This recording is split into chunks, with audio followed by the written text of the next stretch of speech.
Everyone, thank you for taking an hour out of your Tuesday morning. Hope you're settled in with a coffee and a sweater for today's presentation by the WestView Dementia Collaborative. And then after that community presentation, our project team has some resources and some information about our wrap up next month.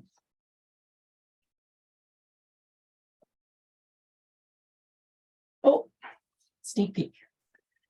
So I will now, if there's nothing further, anything from the project team, I'll welcome Deanna to take over the platform. I'll stop sharing, Deanna, if you're ready to pick it up.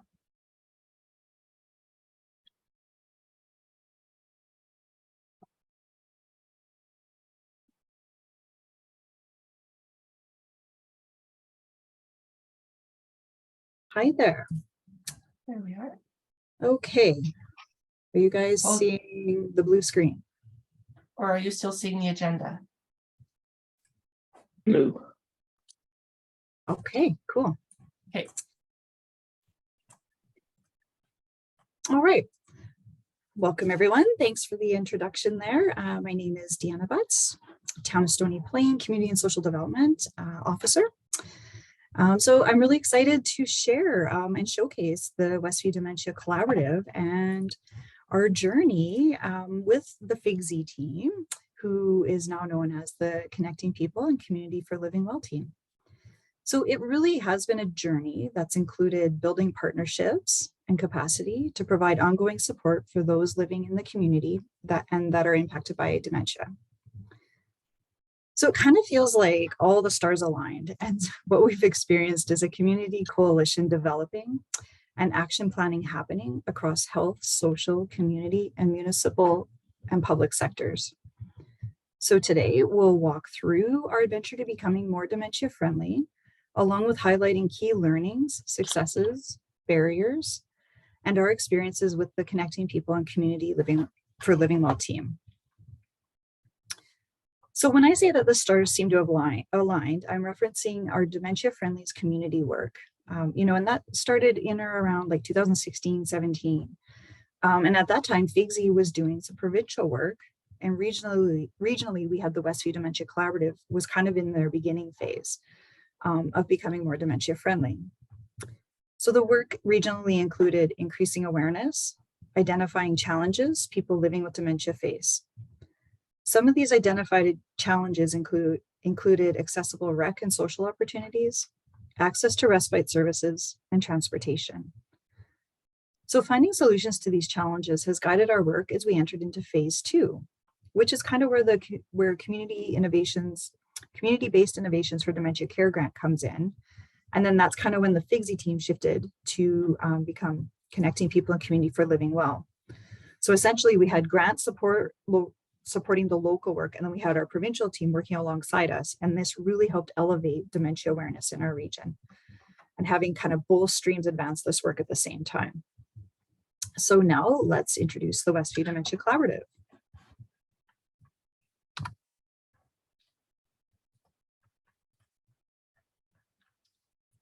These are live links, so I was like debating, should I put them in the chat? Anyway, we'll figure that out. The WestView Dementia Collaborative is a network of community organizations and members who share their experiences with the aim to sustain well-being for people living with dementia in our tri-community area. The tri-area consists of the town of Stony Plain, the city of Spruce Grove, and Parkland County. Members of the collaborative come from various community, nonprofit, health, and social service agencies, bringing diverse life and work experience to share. The collaborative is a forum for support, problem solving, learning, and celebrating success.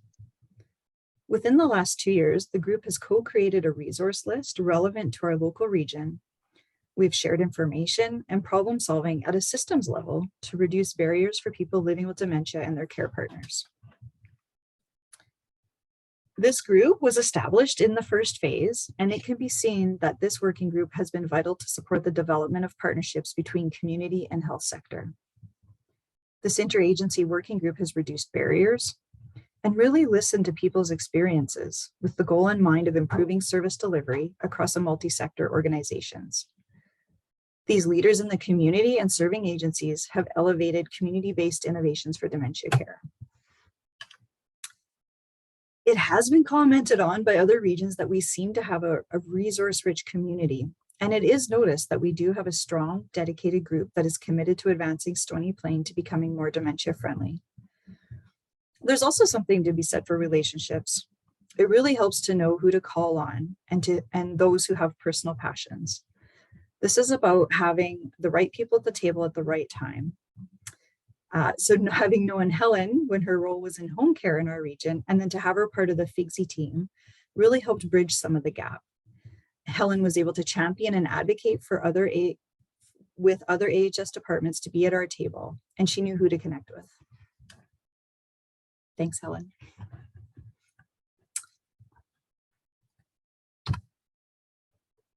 So our roads really started to come together in 2020. So when the 𝘮𝘮 team helped produce a case study and also a community report for our region. Our region participated in robust community mapping exercises, which helped create the Connecting People and Community report in 2020. This report has been showcased on several websites in our region and has been a helpful resource for all community. We're also proud to share the case study that features the collective impact that working in partnership can have on community. The case study highlights how local rural community teams creatively found ways to work together and respond to the needs of older adults, especially those affected by dementia during a global pandemic.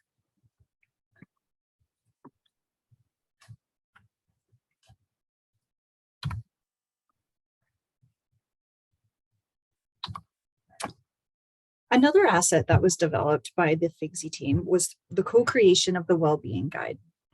This work coincided with our collaborative work, again, like two streams moving beside each other. The process of going through the Wellbeing Guide was a bit challenging at times, but the end result was a deeper understanding of the unmet needs of people living with dementia, and we ended up creating a strengths-based response. So I can imagine that trying to bring our group together to develop the Wellbeing Guide was probably like herding cats, and I'm sure Kate is nodding her head. It took our group some time and persistence from the 𝘮𝘮 team to get us all on the same page, but I can see that the pain was worth the gain. Our group spent time refining the Wellbeing Guide, and then the final scoring of priorities for our region really hit home for all of us. It kind of brought it all together. To be as efficient as possible, we tried to find activities that would touch on multiple priority areas. As a result of going through that whole process, we found in our region that we needed kind of a material resource that would help carers and collaborative members. So having that Wellbeing Guide also gives our group a longer term list of potential actions to focus on for the next few years. This guide made the work seem manageable and easier ways for us to collaborate.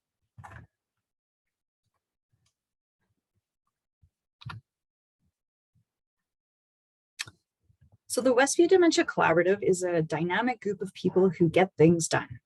With the informalness of our group, we've been able to be agile and respond to the needs as they arise.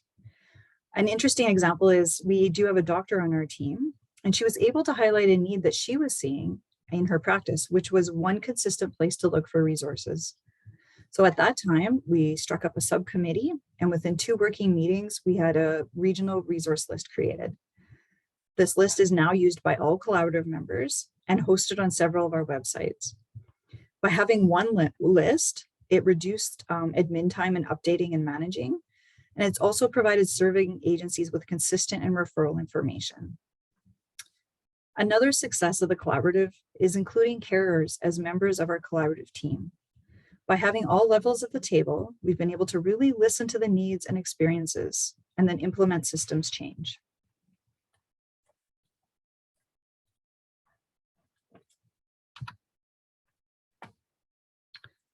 So with the collaborative and the 𝘮𝘮 work well underway, a result was the creation of our Dementia Connections project. So this is where the community-based innovations for dementia care grant comes in.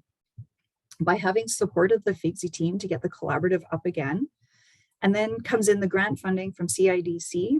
This is where all the roads kind of connect, and we were able to launch our Dementia Connections project. So I would say phase 2 of our Dementia Friendlies community project aimed to develop innovative person-centered services.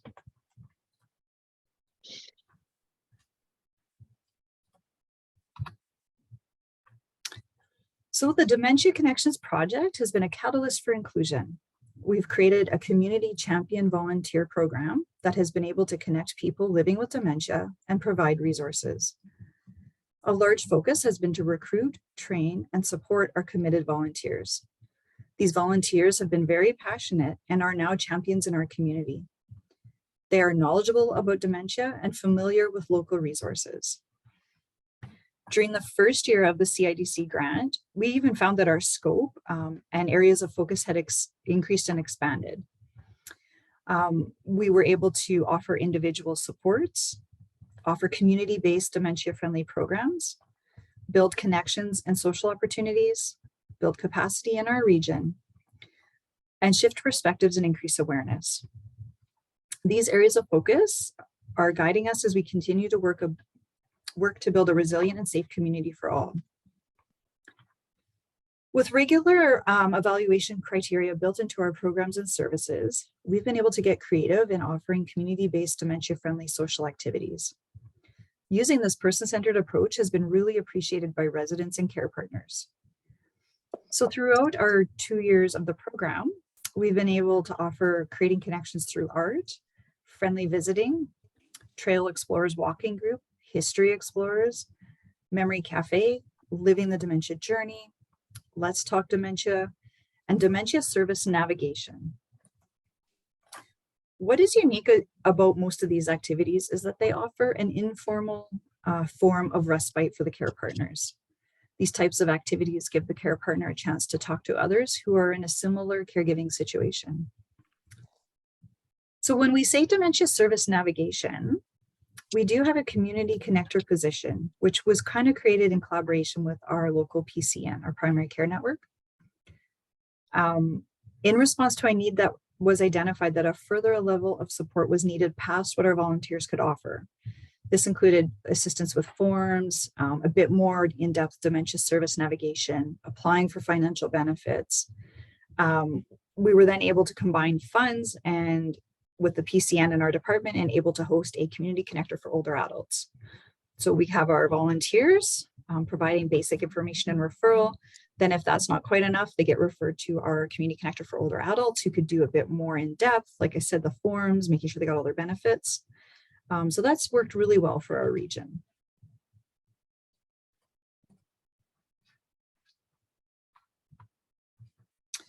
So when we talk about shifting perspectives and increase awareness, this includes recognizing Alzheimer's Awareness Month and offering education sessions like Living the Dementia Journey or Let's Talk Dementia. I'd like to highlight, we had a unique opportunity for collaborative members to be in the community together. So during Alzheimer's Awareness Month, we hosted a meet and greet at our local rec center. So it gave kind of like that permission for some of our service agencies to step outside their normal roles and routines and to work in community in a different way. It really broke down system barriers and opened everyone's eyes to what it means to be in community. We've really found that there is value being present and available in a community setting. Being in an open rec center really helped remove some of those barriers. It was okay for a gentleman caregiving for his wife to stop and ask questions to someone in a hallway versus having to make an appointment, go and be very specific. This was like an open kind of forum, and it was like a safe place.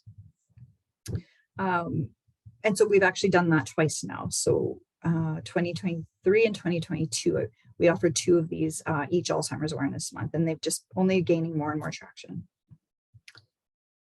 In terms of outcome, this activity provided a tangible outcome for agencies to say that they're working in partnership to address a social issue. Deeper working relationships have been established, again, as a result of that activity. And we plan on continuing that. shifting perspectives and increasing awareness, we also are offering a caregiver support group, and we have library loaner bags available that have information and resources related to dementia. So I'd like to kind of highlight, like, what is key to note is that the collaborative is kind of weaved into all of these activities. So the Dementia Connections project is like the umbrella, but the project would not be what it is without the support and the feedback and the brainstorming from the collaborative. And then the collaborative would not be what it was without the support from our FIGSI team. So I hope I'm demonstrating how all this work kind of weaves together, works alongside to make our region more dementia friendly.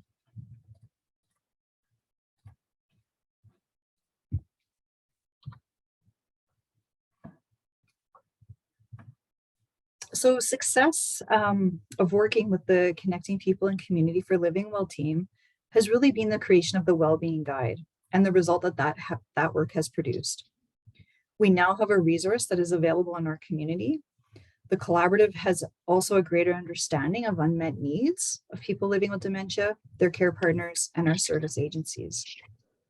I don't want to say it again, but the success of the collaborative, which is that multi-sector approach, and it's had long-lasting benefits, and the success can be partially attributed to support from our FIGSI team. The FIGSI team really helped shift the focus from health, working on their own, to community well-being. Having well-being as a focus helps shape the conversation and bring members across community sectors to a common focus. A challenge that can be anticipated is to monitor the change in well-being. I anticipate that's going to be a hard one to measure. All of our collaborative members are kind of doing the work off the side of our desks. And so tracking progress toward the expected outcome, I'm anticipating might be a bit of a challenge. Ongoing learning and incorporating new knowledge into this planning and implementation can also be a challenge. Having our Connecting People and Community for Living Well team has really helped in this aspect.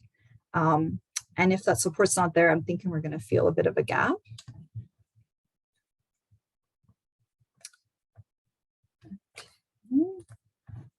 All right, so the fun piece. I would like to introduce to you a dementia service navigation tool. So this was a result when we tried to brainstorm an idea that would kind of meet multiple priorities from the Wellbeing Guide. This is what our group came up with. So let's see if I can do this here. We will send the link, or I'll put the link in the chat when I'm done, but this is, it's meant to be hosted on our websites, and this is all interactive. So if you click here, it'll link you to a page about dementia service navigation. If you click down here, it will lead you to Dementia Alberta, where there's tips for working, how to implement to be more dementia friendly.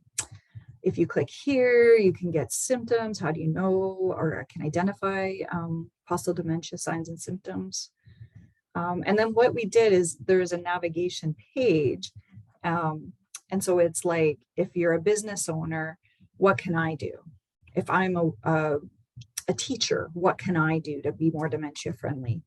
If I'm a first responder, if I'm neighbors, friends, and family. So we have all of these different tabs, and they have very brief, kind of bullet point what you can do to be more dementia friendly. So that is our cool tool. It will be available on our websites. And we also have printed versions that I'm just waiting to get my little hands on, but this is what it'll look like. So then you would spin the wheel. Yeah, it's got a QR code that would link you right to our website and resources on the back. So ta-da, that's our dementia friendly wheel.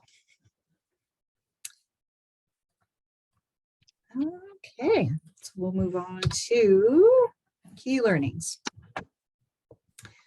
It can be seen that having the provincial support to provide ongoing guidance and support has really enabled our collaborative to move forward. We've also learned that having engaged leaders to be champions has been essential to moving the needle on becoming more dementia friendly.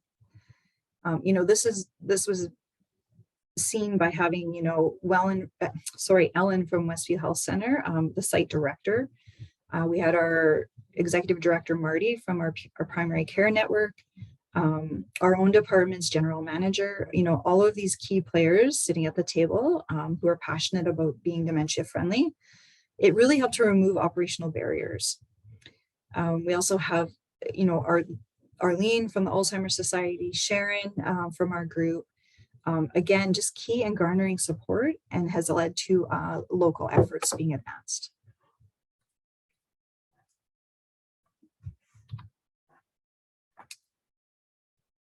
So from what we've kind of heard, three themes kind of emerged. So awareness, acceptance, and accessibility. And those will be our continued areas of focus.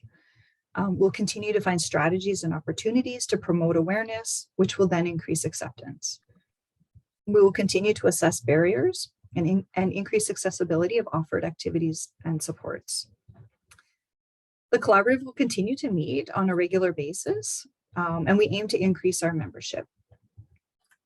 By having the wellbeing guide created, we have many more actions to tackle, and we can evaluate our progress along the way.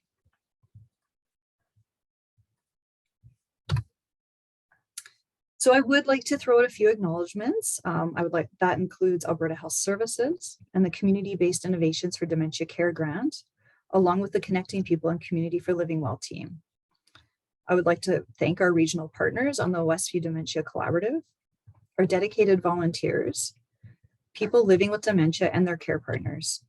By working collaboratively, the goal has been and will continue to be to create and maintain inclusive and welcoming dementia-friendly environments in the Tri-region.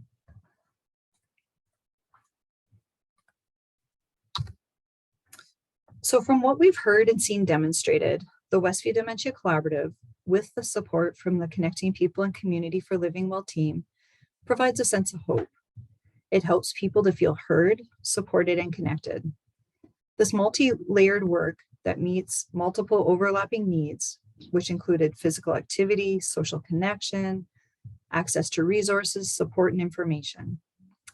Thank you for your time to share the WestView Dementia Collaborative journey on becoming more dementia friendly.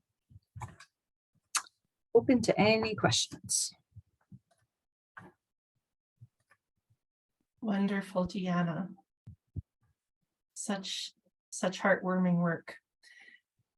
In addition to questions or comments for Deanna, I do have that website up with the links. If there's an opportunity, we can walk through that in live time if you'd like. Oh, that's awesome. So I'll stop sharing. Sure. And then you can bring yours up. Okay. Yeah, sure. And if there's any questions in the meantime, do please are you seeing that now, people? Yeah. Yes. Yeah. I don't have the green. I don't have the green border, so I wasn't sure. So do you want to direct me, Deanna, or do you want to take over control? What would you like? You could just kind of hover over. Sure. So on dementia service navigation, you can click there. Let's see where that takes us. This one? Like a note up in the gold. Oh. The sentence there for click here to connect. Yeah. Oh gosh. Yeah. So that links you to how you would get access to our older adult connector, dementia support, the resource list there, and some of the programs.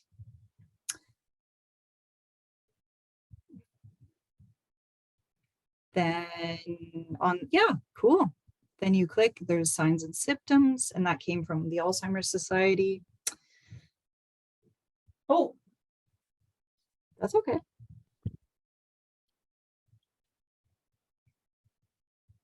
How do you get back up? Yeah. Oh, home. There we are. Well, that's pretty intuitive. Yeah. So then, like, if I'm a workplace, what can I do? Well, you can address stigma. You can participate in Alzheimer's awareness. You can get resources from Dementia Alberta. And those again link locally. But yeah, you can just click through all. Wonderful. And Kate has put the URL for this resource that Deanna was speaking of in the chat box. Yeah. super. I know, I feel like this is so much more fun. I agree. You can So, spin it yeah. around. Moves. But the website version is so handy. Like I said, all of our collaborative partners can now host that on their websites. So again, it's really bringing everyone together to share the same message. Because I think that was happening before, right? Like one doctor would find a really cool resource and maybe use that, but then another doctor didn't know. And then, you know, so we have this really collaborative kind of messaging now. Yeah, and I think across the different partners also, hey, Deanna, across home care, Yeah. doctors, as well as the primary care network. Yeah. There is a question here in the chat. What about those of us just outside the tri-area? That's from Moo. Yeah. Can they access the resources in Stony Plain? Well, you can for sure find them online, so you can poke around. But in terms of using resources, I think like you would need probably a primary care doctor to access most of our resources. Like, I don't know if I'm answering your question though. What about the programs, Deanna, like the walking one, the art one, and things like that? Is that something that people can? Yeah, for the most part, it's been mostly regional. Like they're usually connected through our older adult connector. So Okay. you'd have to be on their radar. But yeah, I Right. don't think if you just showed up to our walking group, we're not going to send you home. And the connector would, you can connect with that person once they have it in place. Yeah. Yeah. Any other questions or comments for Deanna?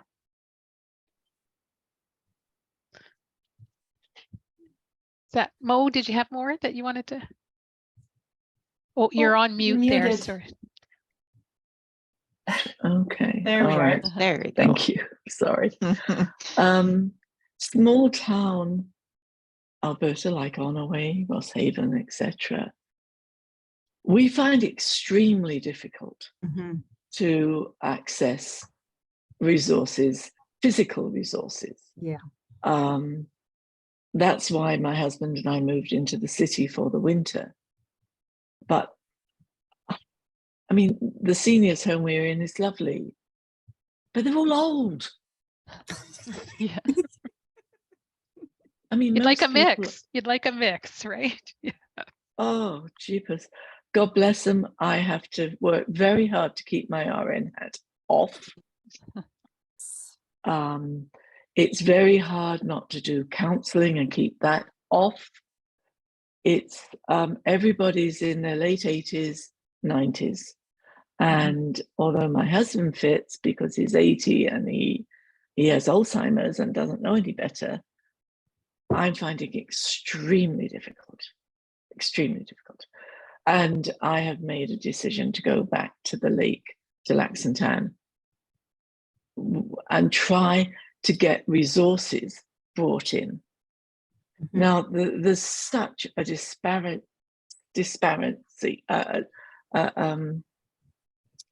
There's such a difference in resources in city area, and Parkland is part of the Edmonton zone.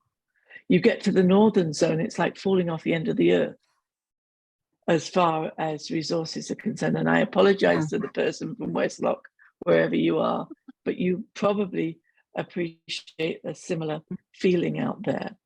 And I was advised to join this group because we need to get the other areas somehow incorporated. What you've done in Stony Plain Spruce Grove, I've been aware of it for a while, is brilliant. However, what about the rest of us, please? I am hopeful because I have seen Lac-Saint-Anne County grow even their FCSS team. You know, there used to be no one. It was rec services, that's it. So even in the last few years, you know, Lac-Saint-Anne County has been able to bring on a couple of FCSS kind of home support, senior service workers kind of roles. So I'm hopeful. I think your county's listening. And I think they're trying, and it's a slow growing pain. Yeah, so we do connect with them a couple times a year. I usually hear from them or I reach out to them. But yeah, I think it's that slow growing pain of finding resources, hearing the need, and then trying to figure out the best solution. So I'm hopeful it's coming. It's coming. It's coming. What about elsewhere in Alberta?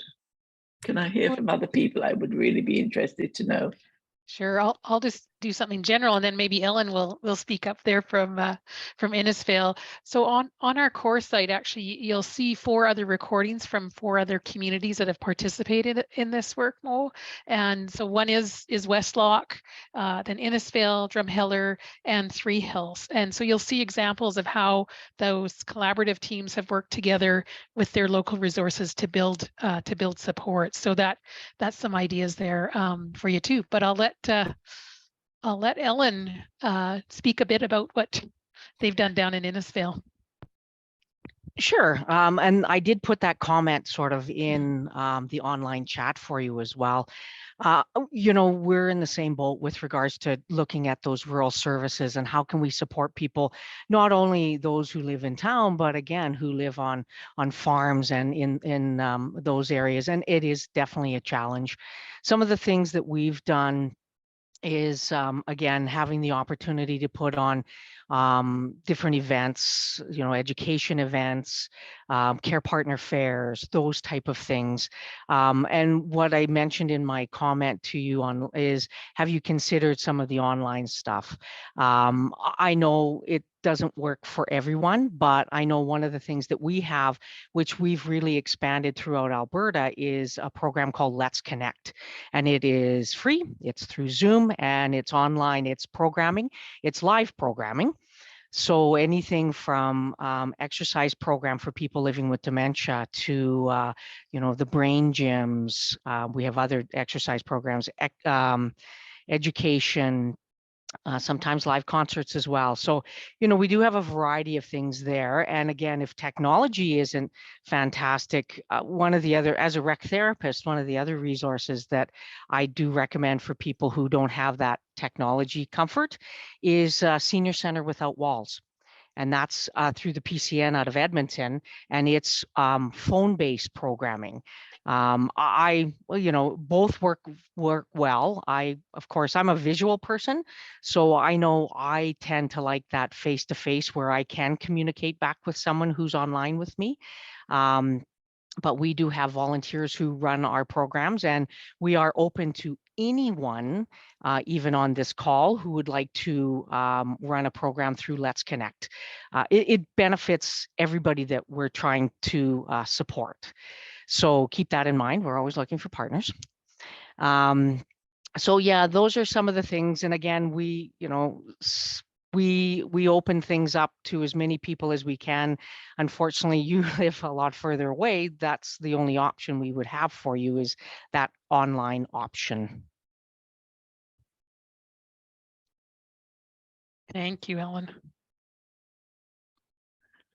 I'm just wondering, and I don't mean to put Val on the spot, but I'm just wondering if from a telephone support perspective, Val, if you might have anything to add. I don't mean to No, it's a great question. I was thinking that myself. We could, from a dementia advice line perspective, help with any additional resources for the province, because we're a provincial team. So that might be something. Other than that, I'm not sure at this point, Sean, if there's anything specific I can offer. My apologies for that. Sharon, your hands up. The Brenda Strafford Foundation is offering an excellent program, Rec Therapist. It's online 5 days a week, twice a day. You can join as many or as few sessions as you want, and it is for people with dementia. And it's very much to engage them. There is a charge. If people are low income, they'll waive that charge. Thanks, Sharon. Sharon. Are you at all able to provide a contact for that at all? Sorry, it's on my social media. I've advertised it a lot because I've heard really good things about it. Okay, okay. I guess we also just wanted to add kind of generally in terms of our own project here, the Connecting People and Community Project, that we're still in the midst of sorting out what's going to be happening the next 3 years and getting resources for us in place to be continuing that. But we certainly are wanting to answer any questions. Please feel free to reach out to us. We're working, collaboratively with Healthy Aging Alberta, who is supporting communities also. So we're hoping that to have more concrete information about what we'll be doing in the next 3 years at our wrap-up event in March. But just to let you know that we are working through those details right now with it. Yeah. Cindy's put the link in for that Brenda Stratford Foundation. Great. Thank you, Cindy. Great resource sharing here. I just wanted to ask Deanna just kind of a question about, and I have some of my own thoughts too, but what difference has it made for the collaborative, do you think, having carers on the collaborative? Because that was something kind of new in the last year that we able to do. Yeah. Well, I think that was one of our agile responses. The opportunity popped up. We had a willing and able carer that wanted to participate. So we kind of just embraced it. Probably didn't think it through as much as we should have. But we just went with it. And we actually ended up with two. We have two care partners on our group. It did come with its challenges. It was awkward because we're all there, like the majority of the people are serving agencies and working professionals, and trying to respect people's time, but also respect the care partner and the time they needed. So we, had to do some kind of behind the scenes juggling, like how are we going to manage time? Because the carer wants the time to share their experience, but also, okay, we're on a tight agenda here. We got stuff to get through. So that was a challenge. And I think we're still kind of negotiating that and managing it. But that would be my one, like weren't really prepared for how to deal with that. And then, some of the, like what if it doesn't go well? I mean, fortunately ours right now is going okay. But that, something to think through, or a little bit like have a plan, right? Like, what if it's not a good match? So do you need a little bit of an intake beforehand? Do you need a little bit of a screening, like to see if it's a good match to have this person on your collaborative? Just some things to kind of consider. And yeah, Helen, what do you think?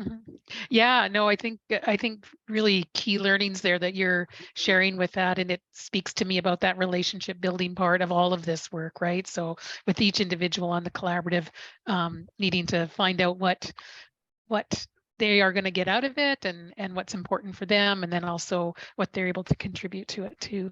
But I do think it brings an immediacy to the collaborative's work in terms of, this is what I'm dealing with right now. It's like, oh, okay, let's see what kind of problem solving we can do, and helps that collaborative kind of do that networking right in the real time, I guess, of the meeting too. Yeah. Thank you. Thanks for that. I'll just add, Deanna, having witnessed how your team has embraced the input of those with lived experience, it's been beautiful. And I think, to your point of, maybe we jumped in too soon, I think one of the things that those with lived experience or patient and family advisors have shared in the past is, if I would have been asked to be involved sooner, I could have perhaps supported the work in a different way. And I think sometimes as professionals, we think we have to have everything just so before we ask for that input. We don't want to air our dirty laundry, I guess, as it were, right? To show the cracks. But the reality is that their experience has been because of the cracks, and sometimes having them in there in those early stages can be really valuable. But I think your point around having some kind of intake or some planning for the group is a good one. And I think that also would extend not just from those with lived experience, but also to other partners as new partners are coming in, right? So, that context of, your team has a terms of reference, which can help to provide some sense as to who's on it and what the purpose and goals are. And those are all information sharing things, regardless of where people come from. But I think it's just, it should be said that the environment that your team has created is obviously one that the care partners feel safe in, because they are so open to sharing thoughts and experiences. So, you know, kudos. It does take people out of comfort zones to have those kinds of conversations. But I think, as you've said, you know, the results have been really rich.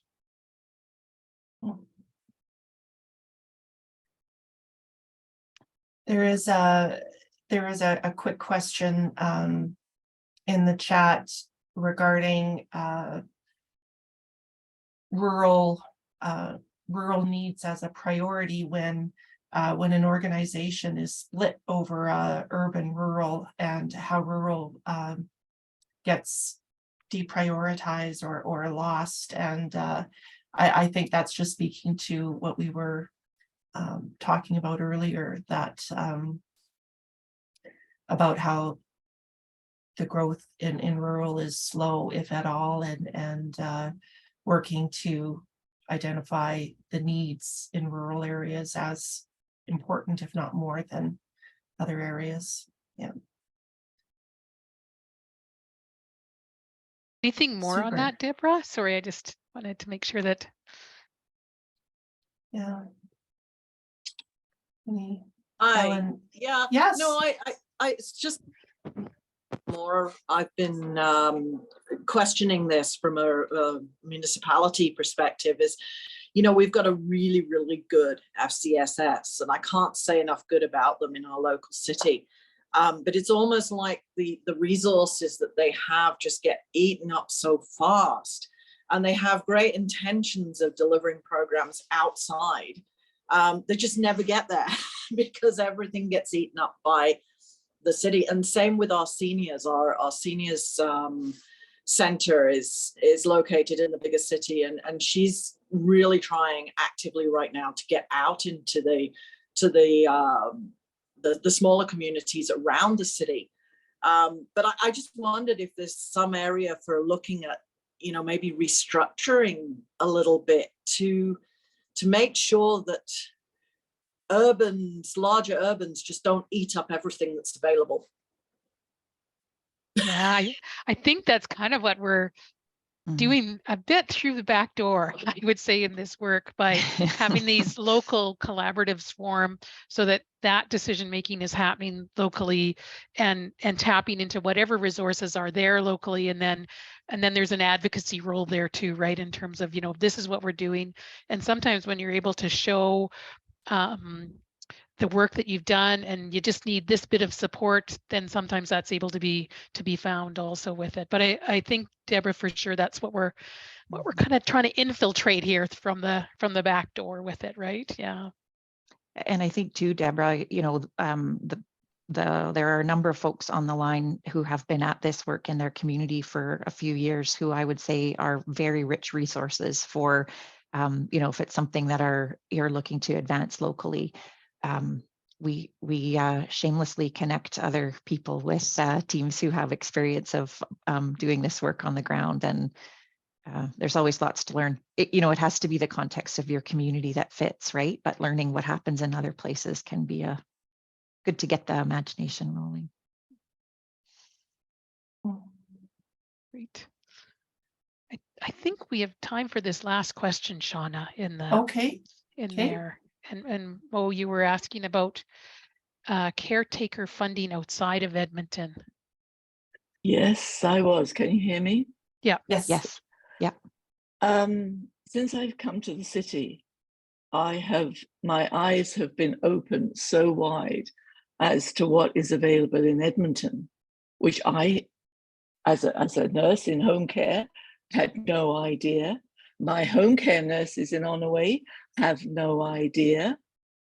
And I am just absolutely, totally upset. I'm glad for the people in Edmonton who get invoicing. I don't know if you're all familiar with the invoicing program for caregivers. the agencies send the bill into Blue Cross and Blue Cross pay it.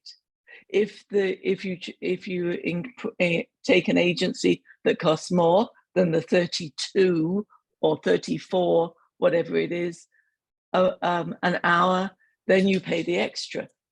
But the self-managed care, I'm sure you've all know about that, is a nightmare for those of us who have to administer it. Now, I'm fortunate, I have a daughter who's in business and she spends 4 hours every 3 months administering the self-managed care program. I'm quite savvy on the computer, but in this home, nobody in this home that I'm living at would be able to do it. And it's cumbersome. No wonder they only give you $22 an hour, because the other $10 an hour is spent in Red Deer on payment to all those who are administering it. I'm sorry if any of you are administrating it, but it is. And I am going to my MP on Thursday, and I'm sorry, but I'm going to start stirring the pot, because this, for us who need the help, is absolutely monstrous. That's the word I want to use. Yeah, I think you're right on there, Mo, and I think that's exactly what it takes is political action and lobbying for that recognition of the disparity to get recognized and addressed, right, with it. Yeah. If no one says anything, those kinds of things are nobody knows, right? Yeah, they just assume right. everything's fine. So Yeah, that's I didn't know. I was blown away when they said, "Oh, you'll get 32." I said, "No, you must mean 22, like self-managed care." No. You get. Yeah. I mean, really, you have lots of support. Yeah. Well, I'm hoping so. Maybe I'll get somebody, Dina or somebody, to email you some results of whatever happens at my meeting, because honestly, ladies and gentlemen, we have to do something. Yeah. So we piloted that. Dr. Jasneet Parmar and I actually did the evaluation on that invoicing program in the Edmonton zone. The other, so yes, it's been implemented, and they're going to see if they get implemented in other zones. So everybody should be asking their MLA. The other thing that I can also say as well is there's a really great program that I think should really work well in rural areas. It's called ALTO, and it will actually vet people in rural areas and make it so that it's easier for them to be a contractor through that Blue Cross invoicing program. So it's a group of physicians in Saskatchewan that have done it, and it's absolutely wonderful. That's great to hear those Thank you, Sharon. those resources coming together to start to support this. Yeah, for sure. Sharon, are you able to share with us a link for more information on that, and we could send that out with the meeting resources? If Cindy, you met with him as well. Cindy's going to share this resource. It's not. He's working. They're just starting to roll it out here in Alberta. Cindy probably knows more about where he's at than I do. Okay. Great. Who put us onto him was Rosalind Compton Dr. Rosalind Compton from Saskatchewan, and because she knew about Mabel from Australia, which works really well in rural areas. Great. Yeah, so just to kind of interrupt Sharon there for a minute. Yeah, so also launched here in Alberta in just January. So I think they started with Calgary area and they're wanting to expand to all of Alberta. They are incredible, like that pain point of connecting caregivers to families. So definitely go, I'll post the link there, but support them. They are absolutely incredible, and Team CarePal can't wait to get behind them too. Super. Thanks, you guys. That's great. Yeah. It's always great to see the passing back and forth of resources and ideas in this group. Yeah. Awesome. All right. Okay. Well, what an inspiring discussion. Great discussion. As we wrap up our day here, I'll just come back to our agenda and move on to Helen and Sharon, if you wanted to speak to this, or Kate. I think, Kate, you'd be Yeah. A great one to I speak think to this.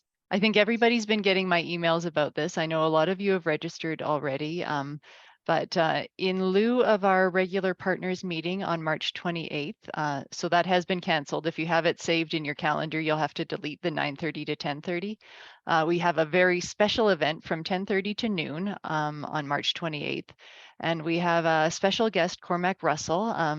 I've sent out lots of emails, so I'm sure you can click on the links and watch his TED Talk and go to his site. I think he'll be a really wonderful and engaging speaker.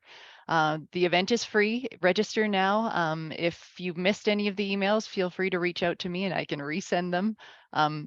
I'm good at sending reminders though, so I won't let anybody forget about this. So yeah, just if you have any trouble with the registration or any issues, just reach out to me and I'll help walk you through it. Yeah, and Cormac Russell is an international expert on community development activities around communities building supports where you are locally. So, and very inspiring speaker. Yeah, thank you, Kate. Okay, then I think we have a couple of resources, hey, Sean? Yeah, a few things for you two to share.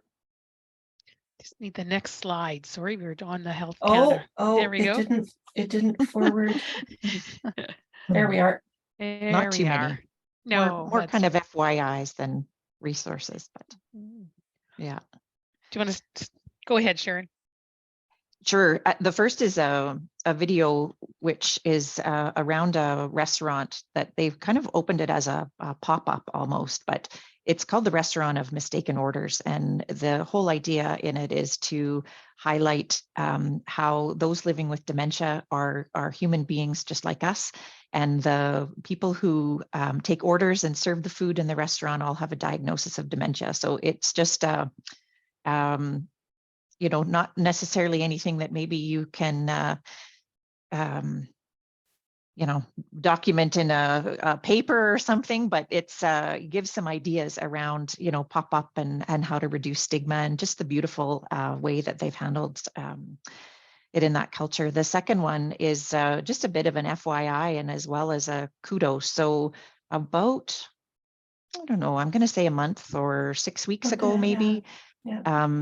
The National Dementia Friendly Communities Awards were handed out, and those were the first of its kind in Canada.